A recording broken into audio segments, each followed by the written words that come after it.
మరి విశాఖపట్నంలో కనక మహాలక్ష్మి అమ్మవారు ఒక చెయ్యి తెగిపోయి ఉంటుంది అమ్మవారికి. మరి ఆవిడ ఎంత అనుగ్రహమూర్తి! అసలు ఈ మార్గశీర్ష మాసంలో విశాఖపట్నంలో కనక మహాలక్ష్మి అమ్మవారి యొక్క దేవస్థానం ఇసకేస్తే రాలదు, అంతటి అనుగ్రహప్రదాయిని.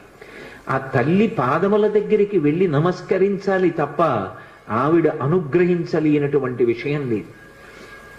ఈ మధ్య కాకినాడలో నాకు అత్యంత ప్రాణ సమానమైనటువంటి మిత్రుడు, అతన్ని గుండె ఆపరేషన్ చేయడానికి థియేటర్లోకి తీసుకెళ్లారు అని చెప్పి డాక్టర్ గారు నాకు నా ఫోన్కి మెసేజ్ పెడితే, ఆయన్ని రక్షించుకోవడం నా చేతిలో ఉంటుందా? ఆ పరదేవత రక్షించాలి. పసుపు నీళ్లతో కనక మహాలక్ష్మి అమ్మవారికి అభిషేకం చేశా సమయంలో. తిరిగి వచ్చాను, శుభవార్త విన్నాను. ఆ తల్లి గొప్ప అనుగ్రహప్రదాయిని. ఆ తల్లి ఏమి